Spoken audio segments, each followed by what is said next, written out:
Do birds suddenly appear every time you are near? Just like me, they long to be close to you. Hello, everybody. This is Dr. Willie Jolley and my beautiful bride. This is Dee. And we are the Jollies, and we are grateful to be the host of the Jolley Marriage Show. We graciously and thankfully welcome you to our Monday night marriage show based on our book, Make Love, Make Money, Make It Last, 10 Secrets to Shape a Great Marriage. I want to thank you all for joining us. And we want to thank all of you who have told your friends and family members about this show and all the people around the country who are making it part of their weekly routine. Whether you're watching live on Instagram or on the other platforms, or whether you're watching on the Jolley Marriage Show on YouTube, which is a replay. We are grateful. So, I am wearing my High Point University t-shirt. Yes, I am. I am artist in residence at High Point University under the leadership of my dear friend, Dr. Nito Quabain, which has transformed this school from a sleepy little school to one of the top universities in America. And he has a tremendous retinue, is that a good word, of people he has chosen to be artists in residence. I'm honored to be one with Steve Wozniak, the founder of Apple, and John Maxwell, the great leadership coach, and so many others. So I'm honored to be here. Okay. We're going to talk about a topic that is uncomfortable, but necessary to talk about. That research shows that the greatest, well, we know marriages as a whole, about 50% of marriages in America break up. That's what we know. Another 50% that remain, 40% of those people are miserable.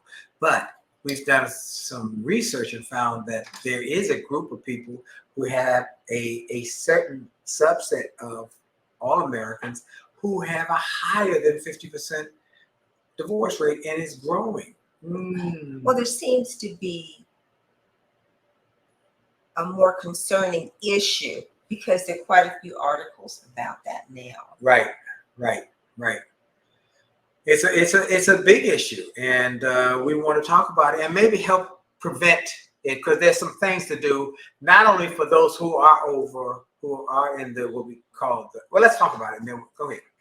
So I think there's so many articles about it now. What is it? Oh, we haven't even said it. I think there's so many articles about it now because of the category of people that are affected by it, the baby boomers. So the issue is that more people age 65 and older who have been married at least 30 years or more are seeking divorce. So that's a large share of the population, of the marriage population. And it's becoming important because these are people who are also retiring. They're reaching another milestone in their lives in terms of distribution of financial resources. So there's an article, Kiplinger, we get Kiplinger magazine, but I'm the one who tends to read it. And there's a current article in Kiplinger magazine, the retirement one, because I get, you're over 50, you get all this retirement information. And this particular article talks about why so many men are bad. It said there's so many men that are bad in retirement. And as they talked about why in this retirement magazine that men are bad in retirement, they covered some of the same points that several of the other articles touched on that led to a great divorce. Why are you frowning? Well, I'm not trying to frown. I just don't know where how that's. I'm trying to see where you're tying this in. Because the issues as to why they say men are bad in retirement are some of the same kind of issues that lead to a great divorce. Inflexibility. I think you're getting the cart way ahead of the horse. So let me tell you how my wife thinks. She is a type A. She's a what's the right word? there's a word for her, that she thinks of all these things, and she'll find a little piece and she'll go a deep dive into that. So we haven't even gotten to the basic problem. Okay, Basic problem here. And you're going on into why men and we haven't even got to the problem yet. The problem is that thank you, Greg and Linda, watching from home, and others who are joining in. So here's the problem, that we're seeing an increase greater than the regular population at 50%. We're seeing a greater than 50% increase in people over 65 who've been married for 30 plus years divorcing. And why is it? Well, there's certain things that we see consistently about them. One of them, yes, is that people don't do retirement. Some people don't do retirement well. But that's way down the list. You focused in on that because you are a analytics. That's the word. She's an analytic. So everything is analytical. But how about the fact that? Well, isn't this all analytical? Well, no. The research we're talking about is supported by research. Yeah, but that's not the top. Census Bureau. But that according to 2021. Yeah, but this is not the most important. This is supportive information from Kiplinger Financial. Anything financial, she's going to. We could be having a conversation about the weather. Hey, how's the weather? The statistics show that the financial. It's just what her brain goes to. And I'd say, we're talking about the weather. So let's first start on what we're talking about is the number one reason people over 65 who are divorced is because they suffer from empty nest syndrome. That's number one, according to them. So empty nest syndrome. What is empty nest syndrome? Is that they were so focused on raising the children and so focused on having their lives be completely filled up with the children that they had no time for the relationship. I'm unpack that empty nest syndrome. That means you're not communicating. You didn't communicate. You have nothing in common. So you have nothing to talk about. Okay. Empty nest syndrome. I'm looking at you 24/7, not taking the kids anywhere. The kids they're out of college. They've gotten their own places. It's a lack of communication. Well, I think that's like saying football is a game where people run with a piece of a ball up and down the field. I would agree with that. Now there's more to that. There's context. I would agree with that. Now there's context here. The context is that, and that's why I want to talk about it. They don't have anything in common. Well, they didn't take time to work on the relationship. So they didn't have a date night? No, that's where we'll get to. I don't know if they had a date night or not. I'm saying they didn't communicate. I got that. I got you. That's your one. This is all it's going to be about. This communication. Well, it's more than that. It has context. They might have communicated, but not they might have had communication about the children. Saying communicating. There's different types of communication. That's why you can't just throw out. They didn't communicate. Well, they were communicating. They were communicating about the kids. What are the kids? Or they were communicating about the family, but they didn't have that time building their relationship. That is why we tell everybody, and this is for the people who are not in that category of over 65, who are not in the category of been married 30 years. This is the one with little children. Little children, listen carefully. But why does it just have to be little children? I'm saying, even those who have little children, this can apply to them. Okay.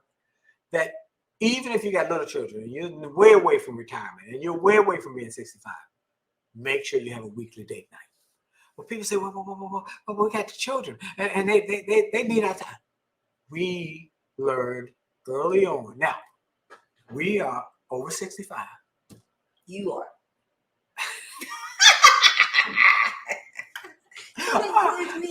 I'll receive that. Okay. And we've been married for over 30 years, 39 years in a few weeks. I was the baby. And one more point is that we learned this lesson early in our marriage. Have a date night. We learned how important it was to have a date night. I think you should go back and explain why. Why did we end up with a date night? Because you were traveling all the time. But before I could not. even before I started traveling, we started having a date night. But when I started traveling, we just used it a different way. But here's the question.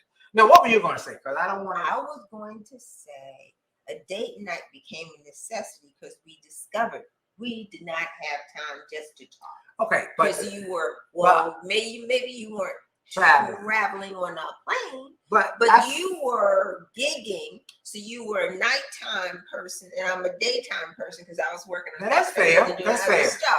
So we were trying to find some time for each other. Right. So that's where the concept of date night came from, out of necessity, because we wanted to find some time to be together. Okay, so that's part of it. Now, let me say that's part of it, but we got some wise. Look, we always say about this book, Make Love, Make Money, Make It Last, that it is a book not just of our stories, but the insights of mentors, people who shared with us wise counsel on how to get from when we were first couple of years, we were very intense, very argumentative, to not arguing. We haven't had an argument in over 37 years. Did we just have an intense fellowship a few minutes ago? No, we're not arguing. That's not come on. Intense fellowship. But we're not even having intense. We disagree a lot. Okay, that makes that clear. Yes. All right, we disagree, but we don't argue and holler and scream and hang up the phone and disrespectful. And I'm not talking to you and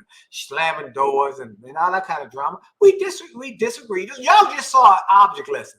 We disagreed about something and then we worked it through it. We talked our way through it and we got past it. We don't dwell on it. And that's what we want to say about those first couple of years were argumentative, but we got some wise counsel from wise marriage mentors who said, have a date night. Have a date night every week. Well, we couldn't afford a date night with our first thing. Well, we can't afford a date. We can't go out on a date night. Don't worry about money. You can have a date night at home with no money being spent. And we did that every Thursday night. The concept is just time together where you talk to each other about what's important. And you listen. And you cannot talk about the kids. You cannot talk about the kids or the bills. Because those are things that were not part of your dating when you were dating. You sitting there all night talking about the kids and the bills. What's important? What's on your mind? No. Not just what's on your mind. Because they're focusing on my mind is the kids. No. Well, we always said not the kids. All right. So what you going on in your life? What are your dreams? What are your goals? What are your aspirations? How's work? What's going on at work? We can talk about all that. We can talk about our life. Where we going? What's going on? What we talked about when we were dating. How can I support you? Right. Okay. So that's great. So we're saying to people who are not anywhere near Grady, anywhere near the retirement, anywhere near 65, start by having a date night every week. Every week. Where you say, I got no money. That's okay.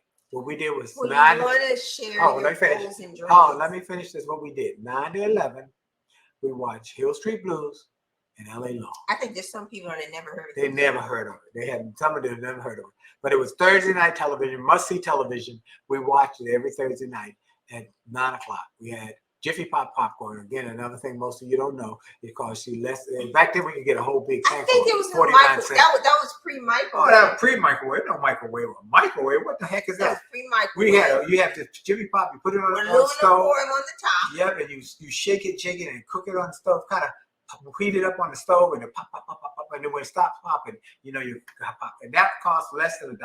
I think it costs like 49 cents, 69 cents. And they say that Greg and they say the fire pit is cheap. That's right. They're outside the fire pit. That's right. Greg and Linda Kazera. We have to come to the fire pit. Yeah. So we did that every week for years. And then I started traveling. Now that's when I had to start traveling as part of my speaking. She had the children. She couldn't travel with me. So we would talk on the phone. Thursday night. So a date night. A date night. Focused and intentional. Some people say, well, a time frame. Some people say, well, we had a date because we were walking together. No, it has to be intentional. That this is a set aside in my calendar, in my schedule. So the development of a positive, long-lasting relationship is that it is intentional. So you want it to work and you work at it. Okay, so first point with the great divorce is people did not do that Children grow up, they take all their time working on the children, and then the children are off to college and they're like, who's there? Who are you? So they suffer from empty nest syndrome. That's one thing. The empty nest syndrome. That's right. Okay, so what's the next one? Oh, let me say that there is research specifically, even though you didn't particularly care for my. I haven't gotten to that one yet. Because you started right with your sweet spot. You started right. Well, let's talk about the weather. Finances. Kiplinger and some men don't know it. That wasn't the number one issue. U.S. Census Bureau report from 2021 says that that's where the research comes from.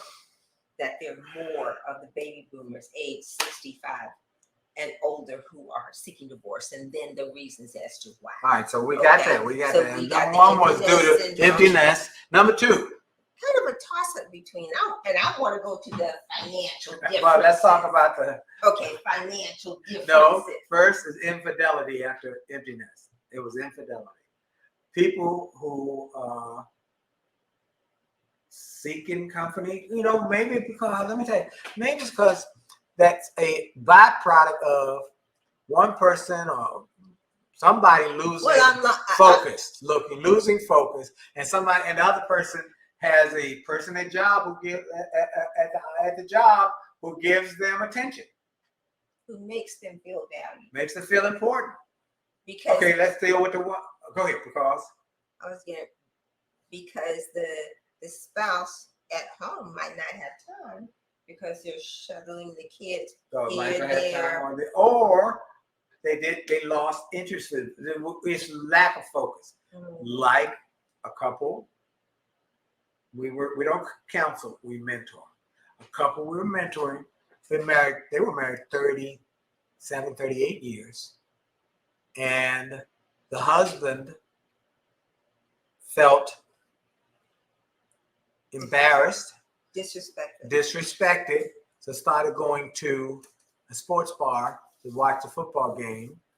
And while they met a woman who took an interest in his daily activity, his concerns, I think they made him feel important. And the relationship the spark was met, or the match was struck, or whatever. Well, it ended up in that the couple. It was a mess. It was a mess, and so there you go. So I'm saying to you that infidelity, whether it's physical infidelity or emotional infidelity, because you can be a social media infidelity, texting, all sorts of stuff. You don't have to have sex to have infidelity. Is that correct? But we've spoken about that. If y'all don't know that, look back in some of the earlier shows. We did that. So that's part of it. Then we come to what you want to talk about. Finances and financial differences. And I think that really is a challenge. As I've been reading, let's say, for example, you're about the same age and you're trying to decide when you want to retire. You might have retired, but your spouse is still working for another couple of years. And you, as the retired person, you're able to travel. So you start to travel and your whole experiences are very different because you now are not on the clock. That can have an adverse effect on your marital relationship. Could, but the one that they talk more vividly about or more focused about is when that's part of it. One person wants to retire, one doesn't. But that's a conversation often. But here's the other part: is what do you do with the money that you have saved up all these years for retirement? I disagree. I disagree. I think if one has a different lifestyle because now you're retired and you roll over and go back to sleep and your mate gets up and goes to work, so now you don't have a similar environment within which to function. That can be a concern. That could be a concern. Then plus you're dealing with, okay, how do you want to spend the retirement dollars. That's, I think, and one is still working or one's not working, whatever it is, that they have a difference of how they didn't discuss it. They didn't come up with a plan. One wants to buy a place in Florida. The other one wants to, You know what I think also, what a lot of the articles refer to, and we have to think about that, looking at his retirement versus her retirement. How many people actually say, oh, here's my 401k, here's my pension stuff, what do you have? And you end up working it through together. Well, that didn't happen. Actually, it doesn't happen in many instances. And that creates a problem. Right. We're on the same page on this one. We are. Finally. I think it's very important that, I'm ignoring that. I think it's very important that you discuss and share, like we're doing that, reviewing our retirement plans. Yes. Like the merging of, for a practical example, the merging of TD Ameritrade and Schwab. So we have TD Ameritrade retirement plans and we have Schwab. And then they merged the two. And I say we have hodgepodge items in terms of looking at several different accounts. And we're in the process of reviewing now. Okay, these are the things I have. These are the things you have. And there's some overlap and we need to change, right? Right. But we're actually doing it together. Correct. And I think that doesn't always. So let's say, but we also. But then we're also, because we are self-employed. Yes, that was different.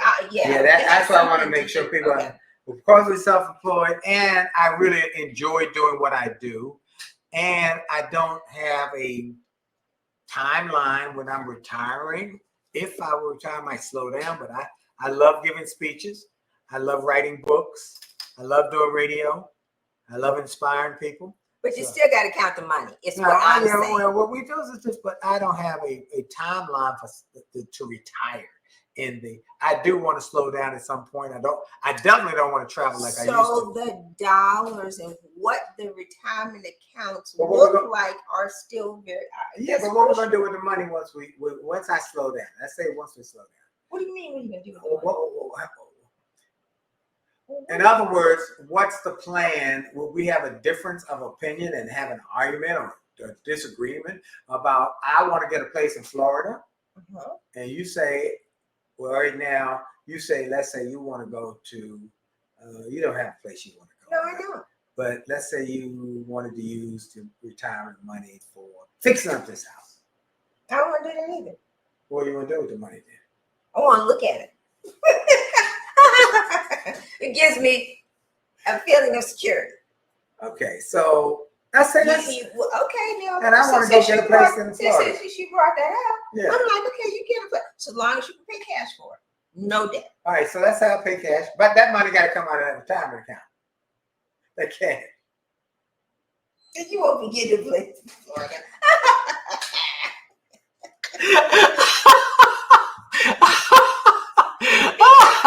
Conversations you gotta have, right? Because the thing that people don't factor in terms of now retirement, things have so changed. Oh, you're in retirement, they'll be less expensive. That is not necessarily so, because the older you get, the less healthy you are. That is why we must focus on maintaining our health. That becomes a major expense. Terrence is here. I haven't seen Terrence for a few weeks. I know you. How's your mom? I hope your mom's well. He said, you're talking my language. He said, he got a safe place for my money. I'm sure you do. So, look, the Great Divorce was not common before 1990. Yeah. It wasn't even, you have rarely heard of it. But since 1990, 8.7% of marriages among people over 50 ended in divorce. By 2019, the number had grown to 36%. Woo! Now, there are thoughts about as to why, because more of women are more readily in the workforce at higher positions where they can have the confidence that I don't have to depend upon a man and that I've got options and that I funded my own That's retirement. it. Because it used to be that all the retirement came from the husband if the wife was not working in the workforce. Well, there was the Leave It to Beaver family. That's right. Or the Leave It to Beaver family for those who were born then. She was had that? Evening dress on every day, dressed up with pearls. And apron. She did have an apron. Occasionally. But she would be in the house waiting for the husband to drive up. So all the retirement and the security came through the husband. Yes. And if the husband died premature, that's one of the reasons why Social Security came into being, because there were widowers. Is that the widows? Widow is the woman. Widow is a woman. Widow. They didn't have any money. Okay. So that was one of the reasons for developing the whole concept of Social Security, so that there would be some foundation. Okay, I think this is going to be a two-parter because there's more to this. We want to talk about what all the details about the Great Divorce, and then how to avoid it. She got a whole lot of research. I mean, she got pages and pages, and then we got to give her time for her financial report about it, her financial conversation. So we got to let you have that. So I just think that we don't talk about finances enough. The reality of what is necessary for security as we age, and how we view retirement very differently. Now, you're saying, for example, you want to get a place in Florida. Why? Because I don't like cold weather. Get a fur coat. No, I don't like cold weather. I didn't say. Stay in the house. I want to ride my bike every day. Okay, every day. I want to ride my bike, and so that's why I like Florida. What's your Our family is in this area. Will we come see them? I don't want the debt. I see that. See what the family. See, you see how she changed. Y'all see that? You see. I caught her right there in her own conversation.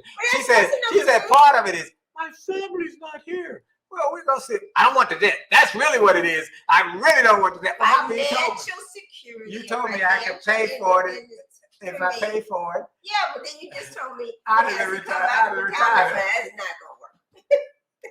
You know what? Perhaps you can get like a little efficiency. I can pay for the efficiency. It still will come out of the pay. Well, we'll limit the budget to $100,000. No, I had to get a tent. I couldn't even get a Winnebago. I couldn't even get a trailer home. I couldn't get nothing, boy. I couldn't get nothing. Being a warm climate, you don't need 4 walls and all that kind of stuff. Just a tent? In the room. Live outside. Our time is up. We'll be back next week with more on this topic. Y'all send in your thoughts about it. info@williejolly.com.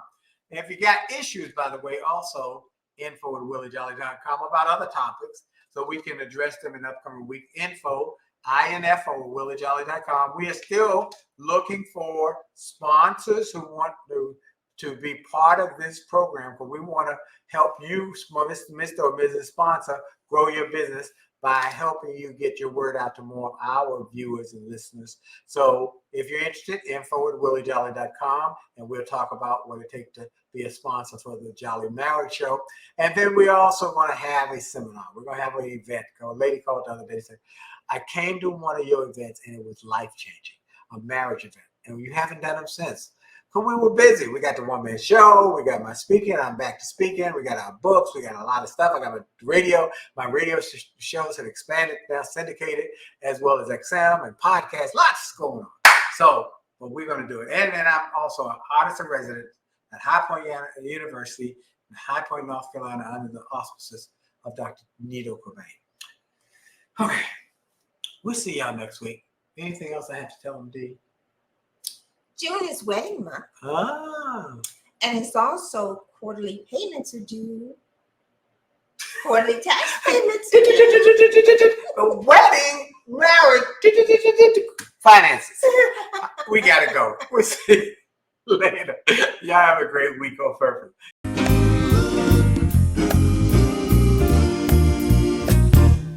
Why do birds suddenly appear every time you are near? Just like me, they long to be close to you.